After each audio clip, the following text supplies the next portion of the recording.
നമസ്കാരം. നോക്കാം ഈ മണിക്കൂറിലെ പ്രധാന വാർത്തകൾ. I rise to move for leave to introduce the Public Examinations Prevention of Unfair Means Amendment Bill 2026. പരീക്ഷാ ക്രമക്കേടുകൾ തടയാനുള്ള പുതിയ ബില്ല് അവതരിപ്പിച്ച കേന്ദ്രം. പ്രതിപക്ഷ ബഹളത്തെ തുടർന്ന് ബില്ല് ചർച്ച ചെയ്യാനാകാതെ ഇരുസഭകളും പിരിഞ്ഞു. ബില്ല് ഗൗരവമുള്ളതെന്നും പ്രതിപക്ഷ നടപടി സങ്കടകരമെന്നും കേന്ദ്രമന്ത്രി കിരൺ റിജിജു. ജന്തർ മന്ദിറിലെ പെല്ലറ്റ് പ്രയോഗത്തിൽ അമിത്ഷാ മറുപടി പറയാതെ ചർച്ചയിൽ പങ്കെടുക്കില്ല എന്ന് പ്രതിപക്ഷം. സമരങ്ങളിൽ സാമൂഹ്യ വിരുദ്ധ ഘടകങ്ങളുണ്ടെങ്കിൽ അവരെ പ്രത്യേകം നേരിടാമെന്ന് സുപ്രീം കോടതി. സമാധാനപരമായ പ്രതിഷേധത്തിനുള്ള അവകാശം ഭരണഘടനാപരമായ ഉറപ്പാണെന്നും ചീഫ് ജസ്റ്റിസ്. സർക്കാർ ഉറപ്പുകൾ പാലിച്ചില്ലെങ്കിൽ കടുത്ത നടപടിയെന്ന് കോക്രോച്ച് ജനതാ പാർട്ടി. സമരം പിൻവലിച്ചത് സർക്കാർ ഉറപ്പിന്മേലെന്നും CJP.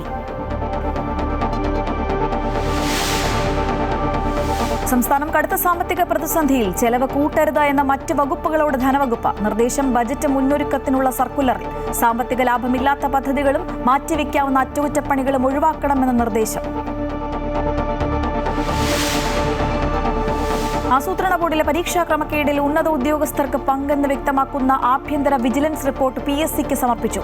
ക്രമക്കേടിൽ വിശദമായ അന്വേഷണം വേണമെന്ന റിപ്പോർട്ട് ക്രൈംബ്രാഞ്ച് DGPക്ക് കൈമാറും. അന്വേഷണത്തിൽ നിയമോപദേശം തേടി ക്രൈംബ്രാഞ്ച്.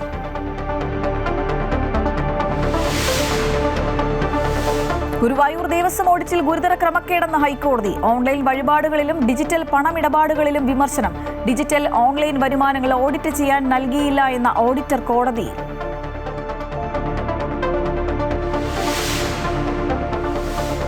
കോമൺവെൽത്ത് ഗെയിംസ് ലോങ് ജമ്പിൽ M ശ്രീശങ്കറും ലോകേഷ് സത്യനാഥും ഫൈനലിൽ. ആദ്യ ശ്രമത്തിൽ ഫൈനൽ ഉറപ്പിച്ച ശ്രീശങ്കർ. ഫൈനൽ ബുധനാഴ്ച. 200 മീറ്റർ ബട്ടർഫ്ലൈ ഇനത്തിൽ സജൻ പ്രകാശ് ഫൈനലിൽ ഇന്ന് രാത്രി. പരീക്ഷാ ക്രമക്കേടുകൾ തടയാനുള്ള പുതിയ ബില്ല് അവതരിപ്പിച്ചിരിക്കുകയാണ് കേന്ദ്രം. പ്രതിപക്ഷ ബഹളത്തെ തുടർന്ന് പക്ഷേ ചർച്ച ചെയ്യാനാകാതെ പാർലമെന്റ് ഇരുസഭകളും ഇന്നത്തേക്ക് പിരിഞ്ഞിരിക്കുകയാണ്. ബില്ല് ഗൗരവമുള്ളതെന്നും പ്രതിപക്ഷ നടപടി സങ്കടകരമെന്നും കേന്ദ്രമന്ത്രി കിരൺ റിജിജു പറഞ്ഞു. ജന്തർ മന്ദിറിലെ പെല്ലറ്റ് പ്രയോഗത്തിൽ അമിത്ഷാ മറുപടി പറയാതെ ചർച്ചയിൽ പങ്കെടുക്കില്ല എന്ന നിലപാടിലാണ് പ്രതിപക്ഷം. मंत्री भी यहाँ बैठे हुए हैं चर्चा सुनने के लिए. अब ये बाहर में कांग्रेस वाला बताते हैं कि पार्लियामेंट में बोलने नहीं देते हैं और यहाँ हम हाथ जोड़ जोड़ के कहते हैं कि आप बोलिए, बोलते नहीं हैं. ये कौन सा तरीका है? आपको बोलने के लिए हम हाथ जोड़ करके निवेदन कर रहे हैं और आप हाउस चलने नहीं देते हैं.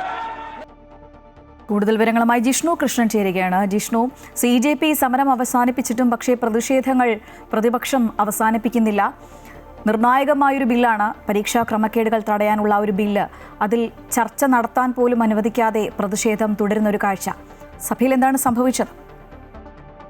ശ്രീജ, ഇന്ന് പാർലമെന്റ് നടപടികൾ ആരംഭിക്കുന്നതിന് മുൻപ് തന്നെ പാർലമെന്റ് കവാടത്തിൽ പ്രതിഷേധിച്ചുകൊണ്ടാണ് പ്രതിപക്ഷം സഭയ്ക്കകത്തേക്ക് എത്തിയത്. പിന്നീട് സഭാ സമ്മേളനം തുടർച്ചയായി തടസ്സപ്പെടുത്തുകയാണ് പ്രതിപക്ഷം ചെയ്തിട്ടുള്ളത്. അതായത് കോക്രോച്ച് ജനതാ പാർട്ടിയുടെ സമരത്തിലെ പോലീസ് നടപടിയിൽ കേന്ദ്ര ആഭ്യന്തരമന്ത്രി അമിത്ഷാ മറുപടി പറയണമെന്നും അതല്ലാതെ ഈ പ്രതിഷേധം അവസാനിപ്പിക്കില്ല എന്നുള്ളതുമാണ് പ്രതിപക്ഷത്തിന്റെ നിലപാട്. എന്നാൽ നീറ്റ് പരീക്ഷയുമായി ബന്ധപ്പെട്ട സമരങ്ങളുടെ പശ്ചാത്തലത്തിൽ, ചോദ്യപേപ്പർ ചോർച്ചയുടെ പശ്ചാത്തലത്തിൽ ഇത്തരം ക്രമക്കേടുകൾ തടയുന്നതിന് കൊണ്ടുവന്ന നിർണായകമായ ബില്ല് ഇന്ന് ഈ പ്രതിപക്ഷ ബഹളത്തിനിടയിലും കേന്ദ്ര സർക്കാർ ലോക്സഭയിൽ അവതരിപ്പിച്ചു. കേന്ദ്രമന്ത്രി ജിതേന്ദ്ര സിംഗ് ആണ് ലോക്സഭയിൽ ബില്ല് അവതരണം നടത്തിയത്. ശബ്ദവോട്ടോടെ ബില്ല് അവതരണത്തിന് അനുമതി നൽകി. എന്നാൽ ആ ബില്ലിന്മേൽ ചർച്ച നടത്താനോ ചർച്ച നടത്തി ആ ബില്ല് പാസ്സാക്കാനോ ഉള്ളൊരു സാഹചര്യം പ്രതിപക്ഷം സഭയിൽ ഒരുക്കിയില്ല എന്നുള്ളതാണ് ഇപ്പോൾ കേന്ദ്രമന്ത്രി കിരൺ റിജിജു കുറ്റപ്പെടുത്തി. രാജ്യത്തെ യുവാക്കളുടെയും വിദ്യാർത്ഥികളുടെയും ഭാവിക്ക് നിർണായകമായ ബില്ലാണ് കൊണ്ടുവന്നത്. ഈ ബില്ലിൽ ചർച്ച തടസ്സപ്പെടുത്തുന്നത് ഖേദകരമാണെന്നും മനഃപൂർവ്വം ഇത്തരം ചർച്ചകൾ കോൺഗ്രസ് തടസ്സപ്പെടുത്തുന്നു എന്ന വിമർശനവുമാണ് കേന്ദ്രമന്ത്രി കിരൺ റിജിജു നടത്തിയിട്ടുള്ളത്. നേരത്തെ പരീക്ഷാ ക്രമക്കേടുകളിൽ ചർച്ച വേണമെന്നായിരുന്നു ഈ വർഷകാല സമ്മേളനം തുടങ്ങിയപ്പോൾ ഈ പ്രതിപക്ഷത്തിന്റെ ആവശ്യം. പിന്നീട് ചർച്ച ചെയ്യാം എന്ന് കേന്ദ്ര സർക്കാർ പറഞ്ഞപ്പോൾ വിദ്യാഭ്യാസ മന്ത്രി രാജിവെക്കാതെ ചർച്ചയ്ക്കില്ല എന്ന നിലപാട് കോൺഗ്രസ് സ്വീകരിക്കുകയും സഭ തുടർച്ചയായി തടസ്സപ്പെടുത്തുകയും ചെയ്തു. ഇന്ന് 2 ദിവസത്തെ ഇടവേളകൾക്ക് ശേഷമാണ്, ഞായർ ശനി, ഈ 2 ദിവസങ്ങളുടെ ഇടവേളയ്ക്ക് ശേഷമാണ് ഇന്ന് വീണ്ടും പാർലമെന്റ് ചേർന്നത്. അതിനു മുൻപായി വിദ്യാഭ്യാസ മന്ത്രി രാജിവെച്ചിരുന്നു. കോക്രോച്ച് ജനതാ പാർട്ടി സമരം അവസാനിപ്പിച്ചു. എന്നാൽ പ്രതിപക്ഷം ഈ പ്രതിഷേധം അവസാനിപ്പിക്കാൻ തയ്യാറാകാതെ കോക്രോച്ച് പാർട്ടിയുടെ സമരത്തിലുണ്ടായ പോലീസ് നടപടിയിൽ ആഭ്യന്തരമന്ത്രിയുടെ മറുപടി ആവശ്യപ്പെട്ടുകൊണ്ട് ഇപ്പോൾ പ്രതിഷേധം ശക്തമാക്കുകയാണ്. കേന്ദ്ര സർക്കാരിന്റെ ഭാഗത്തുനിന്നും നിലവിൽ രൂക്ഷമായ വിമർശനം ഉയർന്നു. ഒപ്പം സ്പീക്കർ ഓം ബിർള ചൂണ്ടിക്കാട്ടിയത് ഇത് രാജ്യത്തെ യുവാക്കൾക്ക് വേണ്ടിയുള്ള ബില്ലാണ്. ഇതിന്റെ ചർച്ചയോട് പ്രതിപക്ഷം സഹകരിക്കണം. ഈ വിഷയത്തിൽ ആദ്യം ചർച്ച വേണമെന്ന് ആവശ്യപ്പെട്ടത് പ്രതിപക്ഷമാണ്. ഇപ്പോൾ ചർച്ചയ്ക്കുള്ള അവസരം വരുമ്പോൾ അത് തടസ്സപ്പെടുത്തരുതെന്നും ഒപ്പം സഭയുടെ മര്യാദയ്ക്ക് ചേരാതെയുള്ള പ്രവർത്തനങ്ങൾ നടത്തിയാൽ കടുത്ത നടപടി സ്വീകരിക്കുമെന്ന മുന്നറിയിപ്പും സ്പീക്കർ ഓം ബിർള നടത്തിയിരുന്നു. ഏതായാലും ഇന്ന് നിർണായകമായ ബില്ല് ലോക്സഭയിൽ അവതരിപ്പിച്ചു. പക്ഷേ ബില്ലിന്മേലുള്ള ചർച്ച പ്രതിപക്ഷ ബഹളത്തെ തുടർന്ന് തടസ്സപ്പെടുകയാണ് ഉണ്ടായത്. ലോക്സഭയും രാജ്യസഭയും നിരന്തരം തടസ്സപ്പെട്ടതോടെ ഇന്നത്തേക്ക് പിരിയുകയും ചെയ്തു. ശ്രീജ. ശരി ജിഷ്ണു, പരീക്ഷാ ക്രമക്കേടുകൾ തടയാനുള്ള പുതിയ ബില്ല് കേന്ദ്രം അവതരിപ്പിച്ചു. പക്ഷേ പ്രതിപക്ഷ ബഹളത്തെ തുടർന്ന് ചർച്ച ചെയ്യാനാകാതെ ഇന്ന് ഇരുസഭകളും പിരിയുകയായിരുന്നു. സമാധാനപരമായ പ്രതിഷേധത്തിനുള്ള അവകാശം ഭരണഘടനാപരമായ ഉറപ്പെന്ന സുപ്രീംകോടതി. എന്നാൽ സാമൂഹ്യ വിരുദ്ധ ഘടകങ്ങൾ ഉണ്ടെങ്കിൽ അവരെ പ്രത്യേകം നേരിടാവുന്നതാണെന്നും ചീഫ് ജസ്റ്റിസ് വ്യക്തമാക്കി. കോക്രോച്ച് ജനതാ പാർട്ടി സമരത്തിലെ പോലീസ് നടപടി ചോദ്യം ചെയ്തുള്ള ഹർജി പരിഗണിക്കവെയായിരുന്നു നിരീക്ഷണം. സമാധാനപരമായ പ്രതിഷേധങ്ങൾ നിയന്ത്രിക്കുന്നതിന് ദേശീയതലത്തിൽ ഒരു പ്രോട്ടോകോൾ വേണമെന്നും ചീഫ് ജസ്റ്റിസ് പറഞ്ഞു. ആരെങ്കിലും സമാധാനപരമായി പ്രതിഷേധിക്കാൻ ആഗ്രഹിക്കുമ്പോൾ അതിന് പൊതുചട്ടങ്ങളും ഉചിതമായ സ്ഥലവും വേണമെന്നും കോടതി വ്യക്തമാക്കി.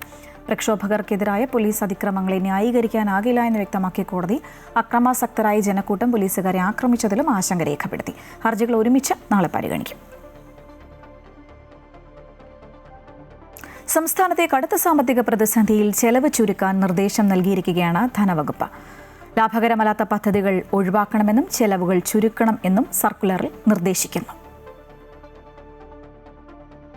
സംസ്ഥാനം കടുത്ത സാമ്പത്തിക പ്രതിസന്ധി നേരിടുകയാണെന്നും കർശനമായ ചെലവ് ചുരുക്കൽ നടപടികൾ സ്വീകരിക്കണമെന്നും കാട്ടിയാണ് ധനവകുപ്പ് മറ്റ് വകുപ്പ് മേധാവികൾക്ക് നിർദ്ദേശം നൽകി സർക്കുലർ പുറത്തിറക്കിയത്. ചെലവ് കൂട്ടരുതെന്നാണ് പ്രധാന നിർദ്ദേശം. പദ്ധതികളുടെ പുതുക്കിയ എസ്റ്റിമേറ്റ് ബജറ്റ് എസ്റ്റിമേറ്റിൽ കവിയരുത്. മാറ്റിവെക്കാവുന്ന അറ്റകുറ്റപ്പണികൾ മാറ്റിവെക്കണം. അധികം വരുന്ന ജീവനക്കാരെ പിരിച്ചുവിടാതെ പുതുതായി വരുന്ന ഒഴിവുകളിലേക്ക് മാറ്റി നിയമിക്കണം.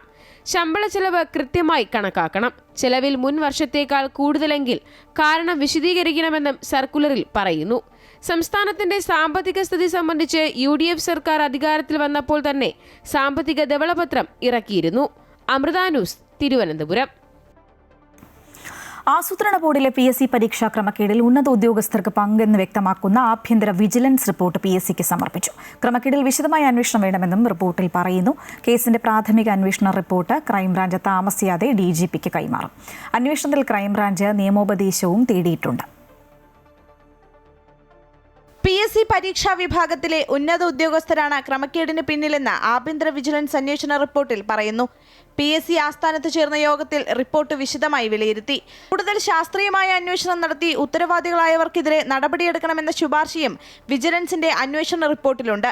തുടർ നടപടിക്കായി ആഭ്യന്തര വിജിലൻസ് റിപ്പോർട്ട് സർക്കാരിന് കൈമാറാനാണ് PSCയുടെ തീരുമാനം. കേസിൽ ക്രൈംബ്രാഞ്ച് അന്വേഷണം പുരോഗമിക്കുകയാണ്. IG അജിത ബീഗത്തിന്റെ നേതൃത്വത്തിലുള്ള പ്രത്യേക അന്വേഷണ സംഘം പ്രാഥമിക റിപ്പോർട്ട് ഇന്ന് സമർപ്പിക്കുമെന്ന് പ്രതീക്ഷിച്ചിരുന്നെങ്കിലും അന്വേഷണം പൂർത്തിയാകാതിരുന്നതിനാൽ റിപ്പോർട്ട് കൈമാറുന്നത് നീട്ടി. സ്വയംഭരണാവകാശമുള്ള PSCക്കെതിരെ FIR രജിസ്റ്റർ ചെയ്ത് അന്വേഷണം നടത്തുന്നതിൽ ക്രൈംബ്രാഞ്ച് നിയമോപദേശം തേടിയിരിക്കുകയാണ്. കേസെടുത്തുള്ള അന്വേഷണത്തിന് അനുമതി ലഭിക്കുന്നതോടെ കൂടുതൽ ഉദ്യോഗസ്ഥരുടെ ചോദ്യം ചെയ്യലും ഉണ്ടാകും. അമൃത ന്യൂസ്, തിരുവനന്തപുരം. ശബരിമല സ്വർണ്ണ കവർച്ച കേസിൽ അറസ്റ്റിലായ മുൻ ദേവസ്വം ബോർഡ് പ്രസിഡന്റ് PS പ്രശാന്തിനെയും മുൻ ബോർഡ് അംഗം A അജികുമാറിനെയും വിശദമായി ചോദ്യം ചെയ്യാനൊരുങ്ങി പ്രത്യേക അന്വേഷണ സംഘം. ഇരുവരെയും കസ്റ്റഡിയിൽ ആവശ്യപ്പെട്ട് SIT കൊല്ലം വിജിലൻസ് കോടതിയിൽ അപേക്ഷ സമർപ്പിച്ചു. അറസ്റ്റിലായ മുൻ ദേവസ്വം ബോർഡ് പ്രസിഡന്റ് PS പ്രശാന്തിനെയും മുൻ ബോർഡ് അംഗം A അജികുമാറിനെയും വിശദമായി ചോദ്യം ചെയ്യുന്നതിനായി കൊല്ലം വിജിലൻസ് കോടതിയിൽ SIT കസ്റ്റഡി അപേക്ഷ സമർപ്പിച്ചു. ഒരു ദിവസത്തെ കസ്റ്റഡിയാണ് അന്വേഷണ സംഘം ആവശ്യപ്പെട്ടിരിക്കുന്നത്. 2019 സ്വർണ്ണ കവർച്ച മറച്ചുവെക്കാൻ 2025 ദേവസ്വം ബോർഡ് ഭരണസമിതി ശ്രമിച്ചെന്നാണ് SITയുടെ കണ്ടെത്തൽ. ദ്വാരപാലക ശില്പപാളികൾ ഹൈക്കോടതി നിയോഗിച്ച സ്പെഷ്യൽ കമ്മീഷണറെയോ ദേവസ്വം ബെഞ്ചിനെയോ അറിയിക്കാതെ വീണ്ടും സ്വർണം പൂശാൻ ചെന്നൈയിലേക്ക് കൊണ്ടുപോയതായും അന്വേഷണ സംഘം കണ്ടെത്തിയിട്ടുണ്ട്. ഇതോടെയാണ് അന്വേഷണം 2025 ദേവസ്വം ബോർഡ് ഭരണസമിതിയിലേക്കും വ്യാപിപ്പിച്ചത്. എ പത്മകുമാർ ഉൾപ്പെടെയുള്ളവർ പ്രതികളായ ദ്വാരപാലക ശില്പപാളി കേസിലാണ് PS പ്രശാന്തിനെയും എ അജികുമാറിനെയും പ്രതി ചേർത്തിരിക്കുന്നത്. കസ്റ്റഡി അപേക്ഷ കോടതി അടുത്ത ദിവസം പരിഗണിക്കും. അപേക്ഷ അനുവദിച്ചാൽ ഇരുവരെയും കസ്റ്റഡിയിൽ വാങ്ങി വിശദമായി ചോദ്യം ചെയ്ത് കേസിൽ കൂടുതൽ തെളിവുകൾ ശേഖരിക്കാനും തുടർ നടപടികളിലേക്ക് കടക്കാനുമാണ് SITയുടെ നീക്കം. അമൃത ന്യൂസ്, കൊല്ലം. ശബരിമലയ്ക്ക് പുറമെ ഗുരുവായൂർ ക്ഷേത്രത്തിലും സാമ്പത്തിക ക്രമക്കേട് കണ്ടെത്തി. ഗുരുവായൂർ ദേവസ്വം ഓഡിറ്റിലാണ് ഗുരുതര ക്രമക്കേട് ഹൈക്കോടതി കണ്ടെത്തിയത്. ഡിജിറ്റൽ ഓൺലൈൻ വരുമാനങ്ങൾ ഓഡിറ്റ് ചെയ്യാൻ നൽകിയില്ല എന്ന് ഓഡിറ്റർ ഹൈക്കോടതിയിൽ പറഞ്ഞു. ഗുരുവായൂർ ദേവസ്വത്തെ പ്രതിക്കൂട്ടിലാക്കുന്ന ഗുരുതര വിവരങ്ങളാണ് സംസ്ഥാന ഓഡിറ്റ് വിഭാഗം സമർപ്പിച്ച റിപ്പോർട്ടിലുള്ളത്. സാമ്പത്തിക ഇടപാടുകളിൽ സുതാര്യത ഉറപ്പാക്കണമെന്ന് ജസ്റ്റിസുമാരായ വി രാജ, വിജയരാഘവൻ, KV ജയകുമാർ എന്നിവരുടെ ദേവസ്വം ബെഞ്ച് നിർദ്ദേശിച്ചു. ദേവസ്വത്തിന്റെ സാമ്പത്തിക ഭരണ സംവിധാനങ്ങൾ പൂർണ്ണമായും ഡിജിറ്റലാക്കാൻ വിദഗ്ധ സ്ഥാപനത്തെ നിയോഗിക്കാനും കോടതി നിർദ്ദേശിച്ചു. വരവ് ചെലവ്, വഴിപാടുകൾ, കരാറുകൾ, സ്റ്റോക്ക്, സ്വത്തുക്കൾ എന്നിവയെല്ലാം തത്സമയം നിരീക്ഷിക്കാനാകുന്ന സമഗ്ര ഡിജിറ്റൽ സംവിധാനം നടപ്പാക്കാനുള്ള സാധ്യത പരിശോധിക്കണം. നിലവിലെ ഓഡിറ്റിന്റെ സ്ഥിതി അറിയിക്കാൻ സംസ്ഥാന ഓഡിറ്റ് വിഭാഗം സീനിയർ ഡെപ്യൂട്ടി ഡയറക്ടർ നാളെ നേരിട്ട് ഹാജരാകണമെന്നും കോടതി നിർദ്ദേശിച്ചു. ഗുരുവായൂർ ദേവസ്വം ഓഡിറ്റിൽ ക്രമക്കേട് ഉണ്ടായെന്ന ഹൈക്കോടതിയുടെ പരാമർശം ഗൗരവമായി പരിശോധിക്കുമെന്ന് ദേവസ്വം ചെയർമാൻ AV ഗോപിനാഥൻ. സ്വർണം, വെള്ളി കണക്കുകളെല്ലാം കൃത്യമാണ്. ഓഡിറ്റ് പാർട്ടിക്ക് രേഖകൾ നൽകിയോ എന്നിപ്പോൾ പറയാനാകില്ല. ഓഡിറ്റിൽ തെറ്റുകുറ്റങ്ങളുണ്ടോ എന്ന് പരിശോധിച്ച് വിവരങ്ങൾ അറിയട്ടെ, എന്നിട്ട് നടപടി സ്വീകരിക്കുമെന്നും ഗോപിനാഥൻ പറഞ്ഞു. ഗുരുവായൂർ ദേവസ്വത്തിനെ കുറിച്ച് ഒരു പരാമർശം ഹൈക്കോടതിയിലുണ്ടായിട്ടുണ്ട്. അത് ഗൗരവമായി തന്നെ നമ്മൾ പരിശോധിച്ച് ആവശ്യമായ നടപടികൾ സ്വീകരിക്കും. അത് ഇതിൻ്റെ മുന്നിലുള്ള ഒരു കാര്യമാണ്. ഇവിടെ സ്വർണ്ണമോ വെള്ളിയൊന്നും ഒരു തരി പോലും നഷ്ടപ്പെട്ടിട്ടില്ല. കാരണം എല്ലാം ഡബിൾ ലോക്കറിലാണ് ഞങ്ങൾ സൂക്ഷിച്ചിട്ടുള്ളത്. അതുകൊണ്ട് ഈ ഡബിൾ ലോക്കറിൽ സൂചിപ്പിച്ചുകൊണ്ട് ഇതിൻ്റെ താക്കോല് 3 സ്ഥലത്താണ്. ഒന്ന് തന്ത്രി, ഒന്ന് മല്ലിശ്ശേരി, ഒന്ന് അഡ്മിനിസ്ട്രേറ്റർ. ഇതൊന്നും ആർക്കും ഒറ്റയ്ക്ക് തുറക്കാനോ പിടിക്കാനോ കൊണ്ടുപോകാനോ കഴിയില്ല. ലോക്കർ തുറക്കണമെങ്കിൽ ഹൈക്കോടതി നിയോഗിച്ചിട്ടുള്ളൊരു കമ്മിറ്റി, തന്ത്രി, ഹൈക്കോടതി നിർദ്ദേശപ്രകാരമുള്ള തന്ത്രി, ഊരാളൻ തുടങ്ങിയ അഡ്മിനിസ്ട്രേറ്റർ തുടങ്ങിയ ഒരു കമ്മിറ്റിയുണ്ട്. ആ കമ്മിറ്റിയുടെ മുമ്പിൽ ഇത് തുറക്കാനോ എണ്ണാനോ ഒക്കെ പാടുള്ളൂ, പരിശോധിക്കാനേ പാടുള്ളൂ. അപ്പോൾ അതുകൊണ്ട് ഇതുവരെ ഹൈക്കോടതി നിർദ്ദേശപ്രകാരമാണ് പ്രവർത്തിച്ചിട്ടുള്ളത്. ഇതിൽ വന്നിരിക്കുന്ന ഒരു കാര്യം എന്ന് പറയുന്നത് വിശദാംശങ്ങൾ നമുക്ക് കിട്ടിയിട്ടില്ല. പരിശോധിച്ചപ്പോൾ കേട്ടപ്പോൾ മനസ്സിലായത് ഓഡിറ്റ് പാർട്ടിക്ക് ആവശ്യമായ രേഖകൾ നൽകിയിട്ടില്ല എന്നാണ് പറയുന്നത് ദേവസ്വത്തുനിന്ന്. അതങ്ങനെ ഉണ്ടായോ ഇല്ലേ എന്നുള്ളത് എനിക്കിപ്പോൾ പറയാൻ കഴിയില്ല. അത് ഹൈക്കോടതി പരാമർശം കേട്ടതിന് ശേഷം ഞാൻ ഗൗരവമായി എടുത്ത് അത് പരിശോധിക്കാനുള്ള നടപടികൾ സ്വീകരിച്ചുകൊണ്ടിരിക്കുകയാണ്. വടകര MDMA കേസ് അന്വേഷിക്കാൻ പ്രത്യേക അന്വേഷണ സംഘം രൂപീകരിച്ചു. റൂറൽ SP മെറിൻ ജോസഫിന്റെ നേതൃത്വത്തിൽ വടകര CIയുടെ നേതൃത്വത്തിലാണ് കേസ് അന്വേഷിക്കുക. പേരാമ്പ്ര BRCയിലെ താൽക്കാലിക അധ്യാപികമാരായ കാവ്യ, കീർത്തന എന്നിവരാണ് വടകര MDMA കേസിൽ കഴിഞ്ഞ ദിവസം അറസ്റ്റിലായത്. അധ്യാപികമാർ ഉൾപ്പെട്ട MDMA കേസിൽ ജില്ലയ്ക്ക് പുറത്തേക്കും അന്വേഷണം നീളുമെന്ന വിലയിരുത്തലിനെ തുടർന്നാണ് കോഴിക്കോട് റൂറൽ SP മെറിൻ ജോസഫിന്റെ നേതൃത്വത്തിൽ പ്രത്യേക അന്വേഷണ സംഘം രൂപീകരിച്ചത്. റിമാൻഡിൽ കഴിയുന്ന BRCയിലെ സ്പെഷ്യലിസ്റ്റ് അധ്യാപികയായിരുന്ന മരുതോങ്കര സ്വദേശിനി കീർത്തന, സ്പെഷ്യൽ എഡ്യൂക്കേറ്റർ കൂരാച്ചുണ്ട് സ്വദേശിനി കാവ്യ എന്നിവരെ അന്വേഷണ സംഘം കസ്റ്റഡിയിൽ ആവശ്യപ്പെടും. കേസിൽ മറ്റു പ്രതികൾക്കായുള്ള അന്വേഷണവും നടക്കുന്നുണ്ട്. അധ്യാപികമാർക്ക് പുറമെ വിദ്യാർത്ഥികളിൽ ആരെങ്കിലും ഉൾപ്പെട്ടിട്ടുണ്ടോ എന്നും പരിശോധിച്ചു വരികയാണ്. സാധാരണ ഇപ്പം കേസ് രജിസ്റ്റർ ചെയ്യുമ്പം നമ്മൾ സ്പോട്ടിൽ അറസ്റ്റ് ചെയ്യുന്നവരെ വെച്ചാണ് നമ്മൾ ചാർജ് കൊടുക്കാറുള്ളത്. പക്ഷേ ഓപ്പറേഷൻ തൂഫാന്റെ ഭാഗമായിട്ട് ഓരോ കേസിലും ഡീപ്പായിട്ടുള്ളൊരു അന്വേഷണം വേണം. പിന്നെ ഓരോ കേസിൻ്റെ പിന്നിലൊരു നെറ്റ്വർക്ക് ഓപ്പറേറ്റ് ചെയ്യുന്നുണ്ട്. അപ്പോൾ ഈ നെറ്റ്വർക്ക് ഓപ്പറേറ്റ് ചെയ്യുന്ന ആൾക്കാരെ കണ്ടുപിടിക്കാനും ഇതിൻ്റെ സോഴ്സ് കണ്ടെത്താനുള്ളൊരു ശ്രമം നമ്മുടെ ഭാഗത്ത് ഉണ്ട്. അപ്പോൾ അതുകൊണ്ട് ഈ കേസിൽ ഇപ്പോൾ ഒരു SIT കോൺസ്റ്റിറ്റ്യൂട്ട് ചെയ്തിട്ടുണ്ട്. അപ്പോൾ ഡീപ്പായിട്ടുള്ള ഇൻവെസ്റ്റിഗേഷനും ഫർദർ അറസ്റ്റുകളും ഇനി വരുന്ന ദിവസങ്ങളുണ്ടാകും. BRCയിലെ താൽക്കാലിക അധ്യാപികയായ കാവ്യയെ ഇന്ന് ജോലിയിൽ നിന്നും പിരിച്ചുവിട്ട് ഉത്തരവിറക്കി. കീർത്തനയെ കഴിഞ്ഞ ദിവസവും BRCയിലെ താൽക്കാലിക ജോലിയിൽ നിന്നും പിരിച്ചുവിട്ടിരുന്നു. പ്രതികളെ ഒന്നിച്ച് ചോദ്യം ചെയ്യുന്നതിലൂടെ കൂടുതൽ വിവരങ്ങൾ ലഭിക്കുമെന്ന പ്രതീക്ഷയിലാണ് അന്വേഷണ സംഘം. അതേസമയം പ്രതികൾ ജോലി ചെയ്തിരുന്ന പേരാമ്പ്ര BRCയിൽ യൂത്ത് ലീഗ് പ്രതിഷേധ പ്രകടനവും നടത്തി. കീർത്തനയുടെയും കാവ്യയുടെയും നിയമനം നടത്തിയത് ആരാണെന്ന് അന്വേഷിക്കണമെന്നും യൂത്ത് ലീഗ് ആവശ്യപ്പെട്ടു. അമൃത ന്യൂസ്, കോഴിക്കോട്. 2 വർഷത്തെ കാത്തിരിപ്പിന് വിരാമമായി. ആധാർ ലഭിക്കാതെ തുടർ പഠനം പ്രതിസന്ധിയിലായ എടത്വ സ്വദേശികളായ ഇരട്ട സഹോദരിമാർക്ക് സഹോദരന്മാർക്കൊടുവിൽ ആധാർ ലഭിച്ചിരിക്കുകയാണ്. വിഷയം അമൃത ന്യൂസ് വാർത്തയാക്കിയിരുന്നു. ഇതിന് പിന്നാലെയാണ് ജില്ലാ ഭരണകൂടത്തിന്റെ ഇടപെടലിലൂടെ വിദ്യാർത്ഥികൾക്ക് ആധാർ ലഭിച്ചത്. തലവടി ഗവൺമെന്റ് ഹൈസ്കൂളിലെ 7ാം ക്ലാസ് വിദ്യാർത്ഥികളായ സാരഥിയും സിദ്ധാർത്ഥുമാണ് ആധാർ നമ്പർ ലഭിക്കാത്തതിനെ തുടർന്ന് പ്രതിസന്ധിയിലായത്. 2 വർഷത്തോളമായി അമ്മ ജ്യോതി ഇവരുടെ ആധാറിനായി മുട്ടാത്ത വാതിലുകളില്ല. ബയോമെട്രിക് പൂർത്തിയായതല്ലാതെ ഇരുവർക്കും ആധാർ നമ്പർ ലഭിച്ചിരുന്നില്ല. ഇതോടെ ഇരട്ട സഹോദരങ്ങളുടെ തുടർ പഠനവും പ്രതിസന്ധിയിലായിരുന്നു. വിഷയം വാർത്തയായതിനെ തുടർന്ന് തലവടി ഗ്രാമപഞ്ചായത്ത് അംഗം അജിത് കുമാർ പിഷാരത്ത് ആലപ്പുഴ ജില്ലാ കളക്ടർക്ക് പരാതി നൽകിയിരുന്നു. ഇതിനെ തുടർന്ന് ജില്ലാ ഭരണകൂടം ഇടപെടുകയും തിരുവനന്തപുരം ആധാർ റീജിയണൽ ഓഫീസിൽ നിന്ന് കുടുംബവുമായി ബന്ധപ്പെട്ട് ആവശ്യമായ തുടർ നടപടികൾ സ്വീകരിക്കുകയുമായിരുന്നു. 2 വർഷമായിട്ട് ഇതിന്റെ പുറകെ ഞാൻ ഓടിക്കൊണ്ടിരിക്കുകയാണ്. ഇതിന്റെ കാര്യം എന്താണെന്നുള്ള കറക്റ്റ് അറിയില്ലായിരുന്നു. ഈ അടുത്താണ് ഇത് കണക്ക് അച്ഛൻ വന്നപ്പോഴത്തേക്കിനും റെഡിയാക്കാൻ കൊടുത്തിട്ട് വീണ്ടും ക്യാൻസൽ ആയി പോവുകയും ഞങ്ങളുടെ മെമ്പറായ അനിമെമ്പറിനോട് ഞങ്ങൾ പറഞ്ഞ് കാര്യം പറയുകയും മെമ്പർ അത് മാധ്യമത്തിൽ പറഞ്ഞ് ന്യൂസ് ആക്കുകയൊക്കെ ചെയ്തു. അങ്ങനെ ഇപ്പം അത് ന്യൂസ് ആയപ്പോഴത്തേക്കിന് തിരുവനന്തപുരം റീജിയണൽ ഓഫീസിൽ നിന്ന് വിളിക്കുകയും കാര്യം തിരക്കുകയും ചെയ്തു. അങ്ങനെ പറഞ്ഞു വീണ്ടും അമ്മയുടെ തന്നെ ബയോമെട്രിക്കുകൾ വെച്ച് ചെയ്യാം എന്ന് പറഞ്ഞു. ഞങ്ങൾ അങ്ങനെ വീണ്ടും അക്ഷയ ചെല്ലുകയും അക്ഷയയിലെ സാറ് എല്ലാം കറക്റ്റാക്കി എല്ലാം ഞങ്ങൾക്ക് ചെയ്തു തരികയും ഇപ്പം ഞങ്ങൾക്ക് വീണ്ടും ആധാർ എടുക്കാൻ പറ്റുകയും ചെയ്തിട്ടുണ്ട്. റീജിയണൽ ഓഫീസിന്റെ നിർദ്ദേശപ്രകാരം നിശ്ചിത തീയതിയിൽ കുടുംബം നീരേറ്റുപുറത്തെ അക്ഷയ കേന്ദ്രത്തിലെത്തി ആവശ്യമായ അപേക്ഷയും രേഖകളും സമർപ്പിച്ചു. അപേക്ഷ പരിശോധിച്ച് നടപടികൾ അതിവേഗം പൂർത്തിയാക്കിയതോടെ 2 വർഷമായി നിലനിന്നിരുന്ന സാങ്കേതിക തടസ്സങ്ങൾ നീങ്ങി ഇരു കുട്ടികൾക്കും ആധാർ ലഭിച്ചു. ആധാർ ലഭിച്ചതോടെ സ്കൂളിലെ വിവിധ ആവശ്യങ്ങൾക്കും തുടർപഠനവുമായി ബന്ധപ്പെട്ട നടപടികൾക്കും ഇനി തടസ്സമില്ല. 2 വർഷമായി അലഞ്ഞെങ്കിലും ഒടുവിൽ ആധാർ ലഭിച്ചതിൻ്റെ സന്തോഷത്തിലാണ് ആ ഇരട്ട സഹോദരങ്ങൾ. അമൃത ന്യൂസ്, ആലപ്പുഴ. മിൽമ തിരുവനന്തപുരം മേഖലാ യൂണിയൻ പിരിച്ചുവിട്ടതിനെ ചൊല്ലി രാഷ്ട്രീയ വിവാദം. മിൽമ ഡയറക്ടർ ബോർഡ് തെരഞ്ഞെടുപ്പ് മുന്നിൽ കണ്ടുള്ള രാഷ്ട്രീയ നീക്കമാണെന്ന് ബോർഡ് അംഗങ്ങൾ ആരോപിച്ചു. അതേസമയം ശബരിമലയിലേക്കുള്ള നെയ് വിതരണത്തിൽ ഉൾപ്പെടെ ലക്ഷക്കണക്കിന് രൂപയുടെ ക്രമക്കേട് കണ്ടെത്തിയതിനെ തുടർന്നാണ് യൂണിയൻ പിരിച്ചുവിട്ടത് എന്നാണ് സർക്കാരിന്റെ നിലപാട്. തിരുവനന്തപുരം മേഖലാ യൂണിയനിൽ കഴിഞ്ഞ കാലങ്ങളിൽ വ്യാപക ക്രമക്കേടുകൾ കണ്ടെത്തിയതിന് പിന്നാലെയാണ് മിൽമ തിരുവനന്തപുരം മേഖലാ യൂണിയൻ പിരിച്ചുവിട്ടത്. ക്ഷീരവികസന വകുപ്പ് ഡയറക്ടർ ശാലിനി ഗോപിനാഥിന്റെ അന്വേഷണ റിപ്പോർട്ടിന്റെ അടിസ്ഥാനത്തിലായിരുന്നു നടപടി. ഭരണസമിതി നടത്തിയിട്ടുള്ള അഴിമതിയുടെ വ്യാപ്തി ആഴത്തിലുള്ളതാണെന്നും സമഗ്ര അന്വേഷണം വേണമെന്നും റിപ്പോർട്ട് പറയുന്നു.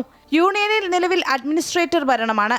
എന്നാൽ തീരുമാനം രാഷ്ട്രീയ നടപടിയെന്നാണ് പിരിച്ചുവിട്ട ബോർഡിന്റെ ആരോപണം. ഈ മാസം അവസാനം നടക്കേണ്ട മിൽമ ഫെഡറേഷൻ തെരഞ്ഞെടുപ്പ് ലക്ഷ്യമിട്ടുള്ള UDFന്റെ നീക്കമാണെന്നും ആക്ഷേപമുണ്ട്. ഞങ്ങൾക്ക് ഈ ഭരണമാറ്റം വന്നതോടുകൂടി സ്വാഭാവികമായിട്ടും ഒരു പ്രതികാര നടപടി എന്നുള്ള രൂപത്തിൽ LDF ഭരിക്കുന്ന സംഘങ്ങൾ പിരിച്ചുവിടാൻ അവർക്ക് പറ്റും, പിരിച്ചുവിട്ടോട്ടെ. പക്ഷേ അതിനൊരു സാമാന്യ നീതിയുണ്ട്. ആ നീതി അനുസരിച്ച് ഞങ്ങളെ ഹിയർ ചെയ്യണം. ഞങ്ങൾക്കൊരു നോട്ടീസ് തരണം. ഞങ്ങൾക്ക് ഒരു നോട്ടീസ് തന്നിട്ടില്ല, ഞങ്ങൾക്ക് ഒരു അറിയിപ്പുമില്ല. രണ്ടാമത്തെ കാര്യം, പിരിച്ചുവിട്ട ഉത്തരവ് ഞങ്ങൾക്ക് തരണ്ടേ? പിരിച്ചുവിട്ട ഉത്തരവ് ചെയർമാൻ കൊടുക്കണമല്ലോ. ചെയർമാൻ ഈ വാർത്ത അറിയുന്നത് ചെയർമാൻ ആലപ്പുഴക്കാരിയാണ്, മണി വിശ്വനാഥ്. അവർ ആലപ്പുഴ വീട്ടിലിരിക്കുമ്പം പത്രവാർത്തയിലൂടെയാണ് അറിയുന്നത്. MDയോട് ചോദിക്കുമ്പോൾ MDക്ക് ഉത്തരവ് കിട്ടിയിട്ടുണ്ട്. പിരിച്ചുവിടലിനെതിരെ കോടതിയെ സമീപിക്കാനാണ് അംഗങ്ങളുടെ നീക്കം. അങ്ങനെയെങ്കിൽ ഫെഡറേഷൻ തെരഞ്ഞെടുപ്പും അനിശ്ചിതത്വത്തിലാവും. Amrita news, Thiruvananthapuram. Anjarakandy dental college വിദ്യാർത്ഥി നിതിൻ രാജന്റെ മരണത്തിൽ റിമാൻഡിൽ കഴിയുന്ന 1-ാം പ്രതി ഡോക്ടർ MK റാമിനെ ക്രൈംബ്രാഞ്ച് കസ്റ്റഡിയിൽ വിട്ടു. 5 ദിവസത്തെ കസ്റ്റഡിയാണ് അനുവദിച്ചിരിക്കുന്നത്. തലശ്ശേരി പ്രിൻസിപ്പൽ സെഷൻസ് കോടതിയാണ് കസ്റ്റഡി അപേക്ഷ പരിഗണിച്ചത്. കണ്ണൂർ അഞ്ചരക്കണ്ടി ഡെന്റൽ കോളേജ് വിദ്യാർത്ഥി നിതിൻ രാജന്റെ മരണത്തിൽ പ്രതിയായ ഡോക്ടർ MK റാമിനെ 5 ദിവസത്തേക്കാണ് ക്രൈംബ്രാഞ്ച് കസ്റ്റഡിയിൽ വിട്ടത്. അന്വേഷണവുമായി ബന്ധപ്പെട്ട് ചോദ്യം ചെയ്യലും തുടർ നടപടികളും പൂർത്തിയാക്കാൻ 5 ദിവസം വേണമെന്ന് ക്രൈംബ്രാഞ്ച് കോടതിയിൽ ആവശ്യപ്പെട്ടതിന് പിന്നാലെയാണ് കസ്റ്റഡി അനുവദിച്ച ഉത്തരവിട്ടത്. 5 ദിവസത്തേക്ക് കസ്റ്റഡിയിൽ നൽകാതിരിക്കത്തക്ക ആരോഗ്യ പ്രശ്നങ്ങൾ ഉണ്ടോയെന്ന് കോടതി റാമിനോട് ചോദിച്ചു. പ്രമേഹമല്ലാതെ മറ്റ് ആരോഗ്യ പ്രശ്നങ്ങളില്ലെന്ന് റാം മറുപടി നൽകി. മാനസികമായോ ശാരീരികമായോ ഉപദ്രവം ഉണ്ടാകരുതെന്ന് അന്വേഷണ ഉദ്യോഗസ്ഥനായ DYSP ജീവൻ ജോർജിന് കോടതി നിർദ്ദേശം നൽകി.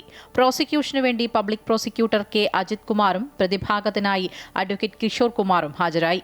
കസ്റ്റഡി കാലാവധി പൂർത്തിയാക്കി ഓഗസ്റ്റ് 1-ന് റാമിനെ തിരികെ കോടതിയിൽ ഹാജരാക്കും. മുൻ അന്വേഷണ സംഘത്തെ സംബന്ധിച്ച് വ്യാപക വിമർശനമുയർന്ന സാഹചര്യത്തിൽ പരാതികളില്ലാതെ അന്വേഷണം പൂർത്തിയാക്കാനുള്ള നീക്കത്തിലാണ് ക്രൈംബ്രാഞ്ച്. അമൃത ന്യൂസ്, കണ്ണൂർ. തൃക്കക്കരയിൽ 3 യുവാക്കളെ അതിക്രൂരമായി മർദ്ദിച്ച കേസിലെ പ്രതികൾ അറസ്റ്റിൽ. ഷെഫിൻ, ഫഹദ്, വിബീഷ് എന്നിവരാണ് പിടിയിലായത്. കാറിന് സൈഡ് കൊടുത്തില്ല എന്നാരോപിച്ചായിരുന്നു ആക്രമണം. ആക്രമണത്തിൽ പരിക്കേറ്റ വാഴക്കാല സ്വദേശി പ്രവീൺ കുമാറിന്റെ നില ഗുരുതരമായി തുടരുകയാണ്.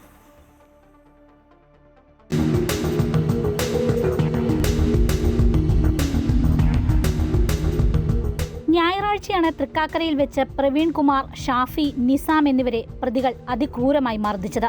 കാറിന് സൈഡ് കൊടുത്തില്ലെന്ന് ആരോപിച്ചായിരുന്നു ആക്രമണം. സംഭവത്തിൽ പ്രതികളായ കളമശ്ശേരി സ്വദേശി ഷെഫിൻ, പുക്കാട്ടുപടി സ്വദേശി ഫഹദ്, കോഴിക്കോട് സ്വദേശി വിബീഷ് എന്നിവരെ തൃക്കാക്കര പോലീസ് അറസ്റ്റ് ചെയ്തു. കോഴിക്കോട് നിന്നാണ് 3 പേരെയും പിടികൂടിയത്. CCTV കേന്ദ്രീകരിച്ച് നടത്തിയ അന്വേഷണത്തിനൊടുവിലാണ് പോലീസിന് പ്രതികളെ പിടികൂടാനായത്. വിവാഹ ചടങ്ങിന് സുഹൃത്തിന്റെ വീട്ടിൽ പോയി ബൈക്കിൽ മടങ്ങുകയായിരുന്ന യുവാക്കളെയാണ് പ്രതികൾ ആക്രമിച്ചത്. യുവാക്കളെ മുഖത്തടിക്കുകയും നിലത്തിട്ട് ക്രൂരമായി മർദ്ദിക്കുകയും ചെയ്തു. ഗുരുതരമായി പരിക്കേറ്റ പ്രവീൺ കുമാർ അത്യാഹിത വിഭാഗത്തിൽ തുടരുകയാണ്. പ്രവീണിന്റെ തലയോട്ടിക്ക് പൊട്ടലുണ്ട്. പരിക്കേറ്റ മറ്റു 2 പേർ കളമശ്ശേരി മെഡിക്കൽ കോളേജ് ആശുപത്രിയിൽ ചികിത്സയിലാണ്. അറസ്റ്റിലായ പ്രതികൾക്ക് ക്രിമിനൽ പശ്ചാത്തലം ഉണ്ടെന്നാണ് പോലീസ് കണ്ടെത്തൽ.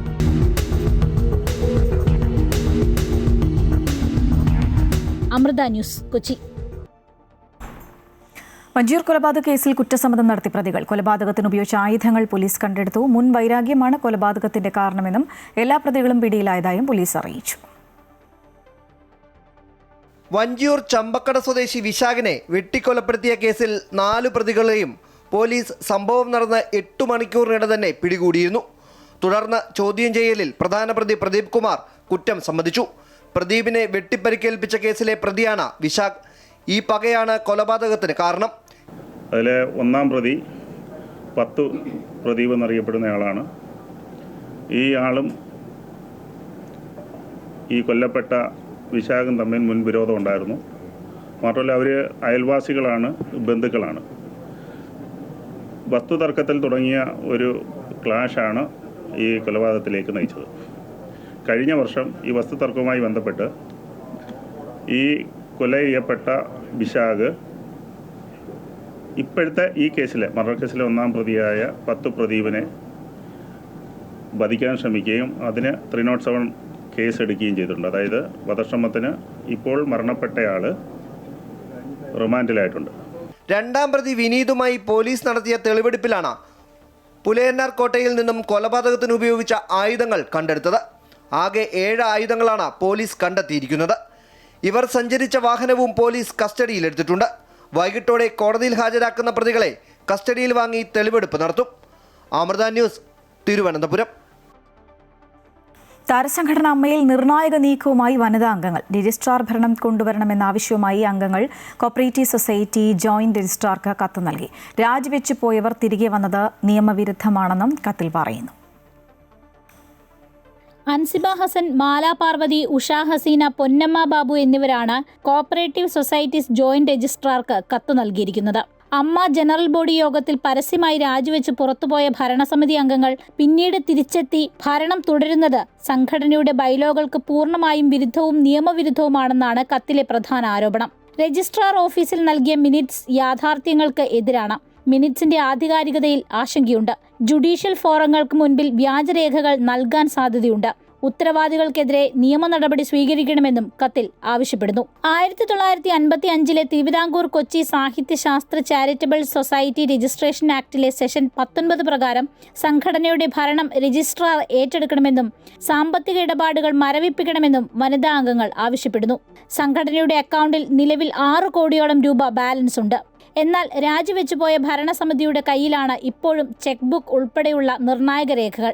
ഇത് ദുരുപയോഗം ചെയ്യാൻ സാധ്യതയുണ്ടെന്നും രജിസ്ട്രാർക്ക് നൽകിയ കത്തിൽ ചൂണ്ടിക്കാട്ടുന്നു. അതുകൊണ്ട് തന്നെ അടിയന്തരമായി ബാങ്ക് ഇടപാടുകളിൽ ഇടപെടണമെന്നും ചെക്കുകൾ പാസാക്കുന്നത് തടഞ്ഞ് അക്കൗണ്ടുകൾ മരവിപ്പിക്കണമെന്നുമാണ് ഇവരുടെ ആവശ്യം. അമൃത ന്യൂസ്, കൊച്ചി.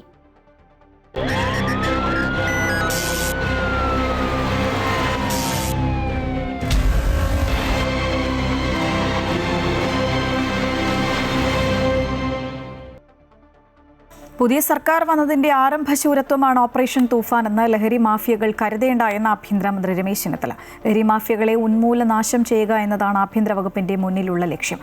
ഓപ്പറേഷൻ തൂഫാൻ ജാഗരൺ കാസർഗോഡ് ജില്ലാതല ഉദ്ഘാടനം രമേശ് ചെന്നിത്തല നിർവഹിച്ചു. ലഹരി മാഫിയ ഓപ്പറേഷൻ തൂഫാനെ നിരീക്ഷിച്ചു വരികയാണെന്നും അവരുടെ ഫോൺ കോളുകൾ കേരള പോലീസ് ഇന്റർസെപ്റ്റ് ചെയ്യുന്നുണ്ടെന്നും ആഭ്യന്തരമന്ത്രി രമേശ് ചെന്നിത്തല പറഞ്ഞു. ഇത് പുതിയ സർക്കാർ അധികാരത്തിൽ വന്നതിന്റെ ആരംഭശൂരത്വമെന്ന് ലഹരി മാഫിയകൾ കരുതേണ്ട. ലഹരി വിൽപ്പനക്കാരുടെ സ്വത്തുക്കൾ കണ്ടുകെട്ടുമെന്നും കാപ്പ ചുമത്തുമെന്നും ആഭ്യന്തരമന്ത്രി പറഞ്ഞു. ഈ ലഹരി മാഫിയയെ കേരളത്തിന് തുടച്ചു നീക്കുന്നതുവരെ ഓപ്പറേഷൻ തൂഫാൻ മുന്നോട്ട് പോകും. കേരള പോലീസ് അതിൻ്റെ മുന്നണിയിൽ നിന്നുകൊണ്ട് പ്രവർത്തിക്കും. ഇനിയും ചർച്ചകളില്ല, ഉന്മൂലനം മാത്രമേ ഉള്ളൂ എന്നതാണ് വസ്തുത. ഈ ലഹരിക്കെതിരെയുള്ള നമ്മുടെ പോരാട്ടം അവസാനിക്കുന്നില്ല. കേരള പോലീസ് നടത്തുന്ന ഈ ഓപ്പറേഷൻ തുഫാന് എല്ലാവരുടെയും പിന്തുണയുണ്ടാകണമെന്ന് ഞാൻ അഭ്യർത്ഥിക്കുന്നു. കുട്ടികൾ എന്ത് കഴിക്കുന്നുവെന്ന് രക്ഷിതാക്കൾ ശ്രദ്ധിക്കണം. ഓപ്പറേഷൻ തൂഫാനെ പിന്തുണച്ച് അമ്മമാർ കത്തുകൾ അയക്കുകയാണ്. കാസർഗോഡ് നടന്ന ഓപ്പറേഷൻ തൂഫാൻ ജാഗരൺ ഉദ്ഘാടനത്തിൽ രാജ്മോഹൻ ഉണ്ണിത്താൻ MP ഉൾപ്പെടെയുള്ള ജനപ്രതിനിധികളും ഉന്നത പോലീസ് ഉദ്യോഗസ്ഥരും സംബന്ധിച്ചു. അമൃത ന്യൂസ്, കാസർഗോഡ്. തൃശൂരിലെ പ്രോട്ടീൻ പൗഡർ വിൽപ്പന കേന്ദ്രത്തിലെ ലഹരി കച്ചവടത്തിൽ മുഖ്യപ്രതി വിഷ്ണു പ്രദീപിനെതിരെ പിറ്റ് ആക്ട് ചുമത്താൻ പോലീസ്. 1/2 കിലോയിൽ താഴെയുള്ള കഞ്ചാവ് കടത്തിന് ജാമ്യം നേടി പോകുന്നത് തടയാനാണ് നടപടി. അതേസമയം വിഷ്ണു സ്ഥിരം ലഹരിക്കടത്ത് കേസ് പ്രതിയാണെന്നാണ് പോലീസ് പറയുന്നത്. കഴിഞ്ഞ ദിവസമാണ് പടിഞ്ഞാറേക്കോട്ടയിലെ പ്രോട്ടീൻ മാളിൽ നിന്ന് ലഹരി വസ്തുക്കൾ പിടിച്ചെടുത്തത്. കൊറിയർ സർവീസ് വഴി ലഹരി കച്ചവടം നടക്കുന്നുണ്ടെന്ന രഹസ്യവിവരം ലഭിച്ചതിനെ തുടർന്ന് സിറ്റി ഡാൻസ് ഓഫ് സംഘം നടത്തിയ അന്വേഷണത്തിലാണ് പടിഞ്ഞാറേക്കോട്ടയിലെ പ്രോട്ടീൻ കച്ചവടക്കാരിൽ നിന്നും മാരക ലഹരി വസ്തുക്കൾ കണ്ടെടുക്കുന്നത്. കിഴക്കേക്കോട്ടയിലെ കൊറിയർ സ്ഥാപനത്തിൽ നിന്ന് ലഹരി മരുന്ന് അയക്കാനെത്തിയ പ്രജ്വൽ ഗൊഗോയാണ് ആദ്യം പിടിയിലാകുന്നത്. പാക്കറ്റുകളിൽ ചെറിയ പൊതികളിലായി കൊറിയർ ചെയ്യാൻ കൊണ്ടുവന്ന 1/2 കിലോയോളം വരുന്ന ഹൈബ്രിഡ് കഞ്ചാവ്, ഒപ്പം 4 MDMA ഗുളികകൾ എന്നിവ പോലീസ് പിടിച്ചെടുക്കുകയായിരുന്നു. തുടർന്ന് നടത്തിയ അന്വേഷണത്തിലാണ് കിഴക്കേക്കോട്ടയിലെ പ്രോട്ടീൻ പൗഡർ വിൽപ്പന കേന്ദ്രമായ പ്രോട്ടീൻ മോളിലേക്ക് എത്തുന്നതും ഇതിന്റെ ഉടമയായ വിഷ്ണു പ്രദീപിനെ കസ്റ്റഡിയിലെടുക്കുന്നതും. പ്രതികളുടെ ഇടപാടുകളെക്കുറിച്ച് പോലീസിന് നേരത്തെ തന്നെ വിവരം ലഭിച്ചിരുന്നു. വിഷ്ണു പ്രദീപ് പലതവണ ലഹരി കേസിൽ പിടിയിലായ വ്യക്തിയാണ്. ഇയാളെ പുറത്തുവിടാതിരിക്കാനാണ് പോലീസ് പിറ്റ് ആക്ട് ചുമത്താൻ ഒരുങ്ങുന്നത്. ലഹരി കേസ് പ്രതികൾക്ക് എളുപ്പത്തിൽ ജാമ്യം ലഭിക്കാതിരിക്കാൻ ഉപയോഗിക്കുന്ന കരുതൽ തടങ്കൽ നിയമമാണ് പിറ്റ് ആക്ട്. പിടിയിലായവരുടെ ഇടപാടുകാരെക്കുറിച്ച് പോലീസ് അന്വേഷണം ഊർജിതമാക്കിയിട്ടുണ്ട്. അമൃത ന്യൂസ്, തൃശൂർ. വാഗമണിൽ അപൂർവ ജൈവ വൈവിധ്യങ്ങളാൽ സമ്പന്നമായ 70 ഏക്കർ മലനിരകൾ റവന്യൂ ഉദ്യോഗസ്ഥർ രഹസ്യമായി സ്വകാര്യ വ്യക്തികൾക്ക് പതിച്ചു നൽകി. കയ്യേറ്റം ഒഴിപ്പിച്ച് സർക്കാർ തിരിച്ചുപിടിച്ച ഭൂമിക്ക് ഉൾപ്പെടെയാണ് അനധികൃതമായി പട്ടയം നൽകിയിരിക്കുന്നത്. ഇടുക്കി ജില്ലയ്ക്ക് പുറത്തു നിന്നുള്ളവരുടെ പേരുകളിൽ വാഗമൺ വിലാസം രേഖപ്പെടുത്തിയാണ് പട്ടയങ്ങൾ വിതരണം ചെയ്തിരിക്കുന്നത്. പട്ടയം നൽകുമ്പോൾ പാലിക്കേണ്ട മാനദണ്ഡങ്ങൾ ലംഘിച്ചായിരുന്നു വിതരണം. 2021 മുതൽ ഇവിടെ പുൽമേടുകൾക്ക് പട്ടയങ്ങൾ നൽകിയിട്ടുണ്ട്. പതിച്ചു നൽകിയ സ്ഥലങ്ങളിൽ ഇതുവരെ ഒരു തരത്തിലുമുള്ള കൃഷിയും ചെയ്തിട്ടില്ല. ലാൻഡ് അസൈൻമെന്റ് കമ്മിറ്റി ചേരാതെയാണ് ഈ കാലയളവിൽ പട്ടയങ്ങൾ നൽകിയിട്ടുള്ളത്. പട്ടയത്തിന്റെ അപേക്ഷകൾ പരിഗണിക്കാൻ ഭൂമിയുടെ കൈവശാവകാശ രേഖകളോ വരുമാനം സംബന്ധിച്ച രേഖകളോ പട്ടയം ലഭിച്ചവർക്ക് ഹാജരാക്കാൻ കഴിഞ്ഞിട്ടില്ല. കൂടാതെ പട്ടയം നൽകേണ്ടവരുടെ പട്ടിക തയ്യാറാക്കി കളക്ടറേറ്റിൽ സമർപ്പിച്ച് അംഗീകാരം തേടുകയും ചെയ്തിരുന്നില്ല. പട്ടയം നൽകുന്നവരുടെ പേരുവിവരങ്ങളും വസ്തു സംബന്ധിച്ച കാര്യങ്ങളും വിവരിക്കുന്ന പട്ടിക വില്ലേജ് പഞ്ചായത്ത് ഓഫീസുകളിൽ പ്രസിദ്ധീകരിക്കണമെന്ന നിയമവും അട്ടിമറിച്ചാണ് മലനിരകൾ പതിച്ചു കൊടുത്തിരിക്കുന്നത്. സർക്കാർ ഭൂമിയെന്ന് വ്യക്തമാക്കി ബോർഡുകൾ സ്ഥാപിച്ച പ്രദേശങ്ങളും ബോർഡ് നീക്കം ചെയ്ത ശേഷം പതിച്ചു നൽകിയിട്ടുണ്ട്. അമൃത ന്യൂസ്, ഇടുക്കി. ഇടുക്കിയിലെ ഭൂമി പ്രശ്നങ്ങൾ പരിഹരിക്കാൻ നടപടിയുണ്ടാകുമെന്ന് റവന്യൂ മന്ത്രി AP അനിൽകുമാർ. പഴയ നിയമങ്ങൾ പരിഷ്കരിക്കണമെന്ന ആവശ്യം ഉയർന്നിട്ടുണ്ട്. അതിനുള്ള തീരുമാനം സർക്കാർ എടുത്തു കഴിഞ്ഞുവെന്നും അദ്ദേഹം പറഞ്ഞു. ഒരു ഭൂപരിഷ്കരണ 2ാം നിയമം കൊണ്ടുവരുന്ന കാര്യം ഗവൺമെന്റ് ആലോചിക്കുന്നുണ്ട്. അതോടൊപ്പം തന്നെ ഇടുക്കിയിലെ കാര്യങ്ങളിൽ പ്രത്യേകമായി ചെയ്യേണ്ട പല കാര്യങ്ങളുമുണ്ട്. പല കാര്യങ്ങളും മുന്നോട്ട് പോകാൻ കഴിയാത്ത രീതിയിൽ ഹൈക്കോടതിയുടെയും സുപ്രീം കോടതിയുടെയും ഇടപെടൽ കൊണ്ട് നമുക്ക് പലതും മുന്നോട്ട് പോകാൻ കഴിയുന്നില്ല. അത്തരം കാര്യങ്ങളിൽ തന്നെ നിയമപരമായിട്ട് തന്നെ അതിൽ നിന്നൊക്കെ ഒരു അനുകൂലമായ നിലപാട് നമുക്കുണ്ടാവണം. അത്തരം കാര്യങ്ങളിൽ ഒരു നിയമത്തിൻ്റെ മാത്രമല്ല പല നിയമങ്ങളിലും ചില ഭേദഗതികൾ ഉണ്ടാവണം എന്നാണ് പൊതുവായിട്ട് നിർദ്ദേശം വന്നത്. കോഴിക്കോട് KSRTC ബസ്സിൽ നിന്ന് തെറിച്ചു വീണ വിദ്യാർത്ഥിനിക്ക് പരിക്ക്. കക്കട്ടിൽ മണിയൂർ താഴെ സ്വദേശിനി വൈഗയ്ക്കാണ് പരിക്കേറ്റത്. ബസിന്റെ സ്റ്റെപ്പിൽ നിന്ന് പുറത്തേക്ക് തെറിച്ചു വീഴുകയായിരുന്നു. കുട്ടിയെ കക്കട്ടിലെ സ്വകാര്യ ആശുപത്രിയിൽ പ്രവേശിപ്പിച്ചു. നാദാപുരം TIM ഹയർ സെക്കൻഡറി സ്കൂളിൽ +1 വിദ്യാർത്ഥിനിയാണ് വൈഗ. ബസ്സിലെ തിരക്ക് കാരണം വാതിൽ കൃത്യമായി അടയ്ക്കാൻ സാധിച്ചിരുന്നില്ല. ഓടുന്നതിനിടെ ഡോർ തുറന്ന് വിദ്യാർത്ഥിനി തെറിച്ചു വീഴുകയായിരുന്നു. മലപ്പുറത്ത് യൂട്യൂബറെ കാണാനില്ല എന്ന പരാതി. ചേലമ്പ്ര പുല്ലിപ്പറമ്പ് പാറയിൽ സ്വദേശി ദിൽഷാദിനെയാണ് കാണാതായത്. വിവിധ രാജ്യങ്ങളിൽ യാത്രകൾ നടത്തുന്ന യൂട്യൂബറാണ് ദിൽഷാദ്. ദിൽഷാദിന്റെ യാത്ര ടുഡേ എന്ന യൂട്യൂബ് ചാനലിന് നിരവധി ഫോളോവേഴ്സ് ഉണ്ട്. കഴിഞ്ഞ 6-നാണ് യാത്രയുടെ ഭാഗമായി വീട്ടിൽ നിന്ന് പോയത്. 4 ദിവസമായി യാതൊരു വിവരവുമില്ല എന്നാണ് കുടുംബം പറയുന്നത്. തേഞ്ഞിപ്പലം പോലീസിൽ കുടുംബം പരാതി നൽകി.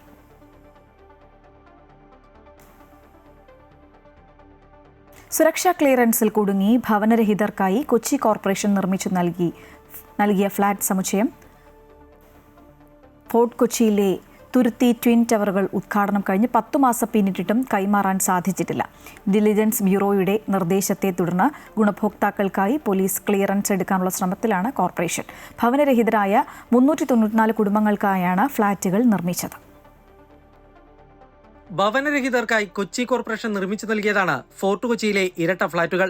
രാജീവ് ആവാസ യോജന പ്രകാരം 12 നിലയുള്ളതും കൊച്ചി സ്മാർട്ട് സിറ്റി മിഷനുമായി ചേർന്ന് 13 നിലയുള്ളതുമായ 2 ടവറുകളാണ് ഇവിടെ ഒരുങ്ങിയത്. കഴിഞ്ഞ സർക്കാരിന്റെ കാലത്ത് ഉദ്ഘാടനം ചെയ്യുകയും ഗുണഭോക്താക്കളായ ഏതാനും കുടുംബങ്ങൾക്ക് താക്കോൽ കൈമാറുകയും ചെയ്തു.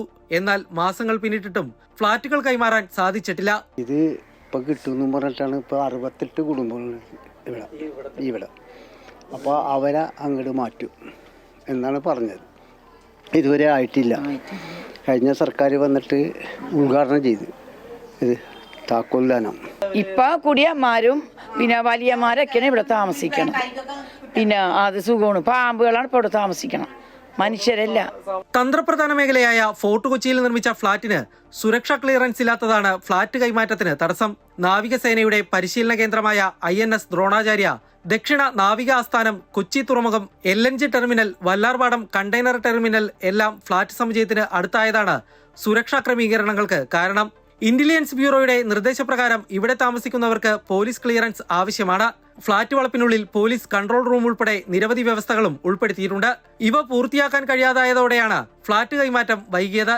താമസക്കാരുടെ പോലീസ് ക്ലിയറൻസ് പൂർത്തിയാക്കുന്നതിനുള്ള നടപടികൾ സ്വീകരിച്ചു വരുന്നതായി Kochi corporation mayor VK Minimol പറഞ്ഞു. സുരക്ഷയുമായി ബന്ധപ്പെട്ടുകൊണ്ട് ഇന്റലിജൻസ് ബ്യൂറോയിൽ നിന്നും നമുക്കൊരു കോള് ഗവൺമെൻറ്റിന് വരികയും ഗവൺമെൻറ് അത് കളക്ടർ വഴി ഒരു മീറ്റിംഗ് വിളിക്കുകയൊക്കെ ചെയ്തിരുന്നു. അവർ ബന്ധപ്പെട്ട കുറച്ച് നിർദ്ദേശങ്ങൾ നമുക്ക് നൽകിയിട്ടുണ്ട്. ആ വർക്ക് കൂടി ഇനി പൂർത്തീകരിക്കാനുണ്ട്. അത് ഇപ്പോൾ നടന്നുകൊണ്ടിരിക്കുകയാണ്. പോലീസിൻ്റെ ക്ലിയറൻസ് ലിസ്റ്റ് നേരത്തെ 2012 അത് തുടങ്ങുമ്പോൾ ഉള്ള ഒരു ലിസ്റ്റാണ്. ആ ലിസ്റ്റിൻ്റെ പോലീസ് ക്ലിയറൻസ് ആവശ്യമാണ്. താമസിക്കാൻ നമ്മൾ ഫ്ലാറ്റ് കൊടുക്കുന്ന ആളുകളുടെ പോലീസ് ക്ലിയറൻസ് സർട്ടിഫിക്കറ്റ് ആവശ്യമാണ്. അതൊക്കെ നമ്മൾ ഇപ്പോൾ എടുക്കുന്നതിന് വേണ്ടിയിട്ട് പോലീസിലേക്ക് ലിസ്റ്റ് കൈമാറിയിട്ടുണ്ട്. 394 കുടുംബങ്ങൾക്ക് താമസിക്കാൻ കഴിയുന്നതാണ് ഫ്ളാറ്റുകൾ. മട്ടാഞ്ചേരി, തുരുത്തി, കൽവത്തി, കോഞ്ചേരി എന്നിവിടങ്ങളിൽ നിന്നാണ് ഗുണഭോക്താക്കളെ കണ്ടെത്തിയത്. ഇവരിൽ 218 കുടുംബങ്ങൾക്ക് അലോട്ട്മെന്റ് കഴിഞ്ഞു. 110 കുടുംബങ്ങൾക്ക് സ്വന്തം വീടില്ലെന്ന രേഖ ഹാജരാക്കാൻ സാധിച്ചിട്ടില്ല. ഇതിനുവേണ്ട നടപടികളും ആരംഭിച്ചതായി മേയർ അറിയിച്ചു. 10 മാസങ്ങൾക്ക് മുമ്പ് അന്നത്തെ മുഖ്യമന്ത്രി പിണറായി വിജയനാണ് ഈ ഫ്ളാറ്റുകളുടെ ഉദ്ഘാടനം നിർവഹിച്ചത്. സുരക്ഷാ ക്ലിയറൻസിൽ കുടുങ്ങിയതോടെ അന്ന് താക്കോലേറ്റ് വാങ്ങിയ കുടുംബങ്ങൾക്കാർക്കും തന്നെ ഇതുവരെ ഇവിടെ താമസിക്കാനായിട്ട് സാധിച്ചിട്ടില്ല. ക്യാമറമാൻ വിപിൻ ആലുവയ്ക്കൊപ്പം കിരൺകുമാർ, അമൃത ന്യൂസ്, കൊച്ചി. കാസർഗോഡ് റെയിൽവേ സ്റ്റേഷനിൽ പാഴ്സൽ സർവീസ് നിർത്തലാക്കിയ ദക്ഷിണ റെയിൽവേ നടപടിക്കെതിരെ പ്രതിഷേധം ശക്തമാകുന്നു. ചരക്ക് നീക്കത്തിനായി വ്യാപാരികൾ ഉൾപ്പെടെയുള്ള ആയിരങ്ങളെ ഇത് സാരമായി ബാധിക്കും. MP ഉൾപ്പെടെയുള്ളവർ പ്രശ്നത്തിൽ ഇടപെട്ടതോടെ പാഴ്സൽ സർവീസ് റെയിൽവേ ഭാഗികമായി പുനഃസ്ഥാപിക്കുമെന്നാണ് സൂചനകൾ. അമൃത് ഭാരത് പദ്ധതിയിൽ ഉൾപ്പെടുത്തി വികസന പ്രവർത്തനങ്ങൾ നടന്നുവരുന്ന കാസർഗോഡ് റെയിൽവേ സ്റ്റേഷന്റെ വികസന കാഴ്ചപ്പാടുകൾക്ക് നിരക്കാത്ത നടപടിയാണ് പാർസൽ നിർത്തലാക്കാനുള്ള തീരുമാനം. ഇതിനെതിരെ വ്യാപാരി സമൂഹത്തിലും യാത്രക്കാരിലും പ്രതിഷേധമുയർന്നു കഴിഞ്ഞു. ഇൻവേർഡ് ഔട്ട്വേർഡ് പാർസൽ സർവീസുകൾ കാസർഗോഡ് നിർത്തലാക്കിയത് കാരണം മംഗലാപുരം റെയിൽവേ സ്റ്റേഷനെ ആശ്രയിക്കേണ്ട ഗതികേടിലാണ് യാത്രക്കാരും വ്യാപാരികളും. ഇരുചക്ര വാഹനങ്ങൾ ഉൾപ്പെടെ കടത്തിക്കൊണ്ടുപോകുന്നതിൽ സർക്കാർ ജീവനക്കാരടക്കം ദുരിതം നേരിടും. ജില്ലാ ആസ്ഥാനത്തെ റെയിൽവേ സ്റ്റേഷനിൽ പാർസൽ സർവീസ് നിർത്തലാക്കിയത് വികസന വിരുദ്ധമായ നിലപാടെന്ന് റെയിൽവേ പാസഞ്ചേഴ്സ് അസോസിയേഷൻ കുറ്റപ്പെടുത്തി. MP ഉൾപ്പെടെയുള്ള ജനപ്രതിനിധികളുടെ സമ്മർദ്ദങ്ങളും ഇടപെടലും ഉണ്ടായതോടെ ഭാഗികമായി പാർസൽ സർവീസ് പുനഃസ്ഥാപിക്കാനുള്ള നീക്കത്തിലാണ് റെയിൽവേ അധികൃതരെന്നാണ് സൂചനകൾ. ഉത്തരേന്ത്യൻ ഭാഗത്ത് പോകുന്ന വണ്ടികൾ കണ്ണൂർ വിട്ട് കഴിഞ്ഞാൽ കാസർഗോഡ് മാത്രമാണ് സ്റ്റോപ്പ്. അപ്പോൾ എല്ലാ ഒട്ടുമിക്ക യാത്രക്കാരും പാർസൽ ബുക്ക് ചെയ്യുന്നതും അവരുടെ സാധനങ്ങൾ കൊണ്ടുവന്ന് ഈ ട്രെയിൻ ഗതാഗതത്തെ ആശ്രയിച്ചാണ്. അപ്പോൾ അത് പെട്ടെന്ന് നിർത്തലാക്കുമ്പോൾ വലിയൊരു ദ്രോഹമാണ് എടുത്ത് ജനങ്ങൾക്ക് അനുഭവപ്പെടുന്നത്. അതുപോലെ തന്നെ കച്ചവട സ്ഥാപനക്കാർക്ക് തിരുപ്പൂരിൽ നിന്നും ഈറോഡിൽ നിന്നൊക്കെയുള്ള ചെന്നൈയിൽ നിന്നൊക്കെയുള്ള കോയമ്പത്തൂരിൽ നിന്നൊക്കെയുള്ള പല സാധനങ്ങളും പല സാമഗ്രികളും വരുന്നത് ട്രെയിൻ വഴിയാണ്. അതൊക്കെ ഇത് തടസ്സപ്പെടും. പാർസൽ സർവീസ് പൂർണ്ണമായും നിർത്തിവെച്ച നടപടിയിൽ നിന്ന് റെയിൽവേ അടിയന്തരമായി പിന്മാറണമെന്നാവശ്യപ്പെട്ട് കേന്ദ്ര റെയിൽവേ മന്ത്രി, ദക്ഷിണ railway general manager, Palakkad DRM എന്നിവർക്ക് കാസർഗോഡ് MLA ഉൾപ്പെടെ ബന്ധപ്പെട്ടവർ കത്തയച്ചിരുന്നു.